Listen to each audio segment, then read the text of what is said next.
真理大学毛道校区的台湾文学资料馆，今年1月标出校方熊熊换色的风波，引起议论。落尾教育部请真理大学组成专案小组，内底包括张良德甲教育部文化界代表、真理大学代表进行讨论。目前分做2部分，第一是需要紧急处理的建筑物修缮，过来是资料馆未来的发展规划。修缮的处理这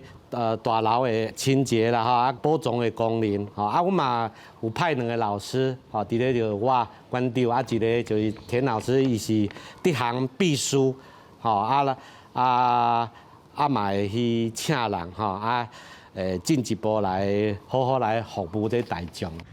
当初换色风波所指张良德教授私人物件拢锁伫馆内。张良德表示，目前伊的文件拢已经摕转来啊，其他的资料则来豆豆整理，也是留伫资料馆嘛无要紧。不过对学校向教育部提出的规划案，伊认为用兼职的方式做无工课，必须要有专人处理。这款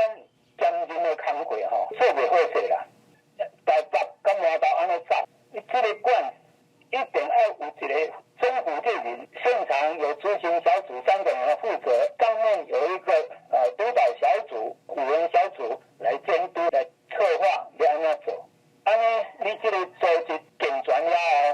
后，再去甲教育部请辞，你就请有。教育部表示，台湾文学资料馆的未来规划，希望经过专案小组的讨论，有共识了后，教育部会针对经费提供协助。学校是直接报文到教育部来那报文到教育部来，那基本上我们会希望说，这个专案小组的成立目的就是要去讨论台湾文学馆的发展的规划。那这个计划既然有涉及这个部分，那我们会建议学校说，就把这个计划提到这个专案小组去做讨论。好，那这样子，那委员也会比较清楚说，我在未来这个2年内，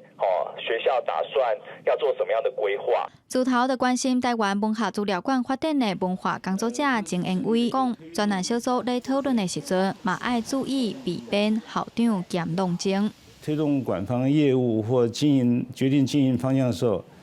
极可能会动用到投票。那如果学校人数占多数，两者老师这边占少数，这就他们球员兼裁判，那势必以后都是由学校来掌握了。教育部回应，专案小组有真理大学的3位代表，加叶灵特前校长、张良德教授、作家向荣、教育部专员、台文馆苏锡彬馆长以及台南文化局长叶德三。伫讨论的过程，一定充分尊重各方意见，共同协助台湾文学资料的保存甲推广。记者杨淑晴、谢桂林综合报道。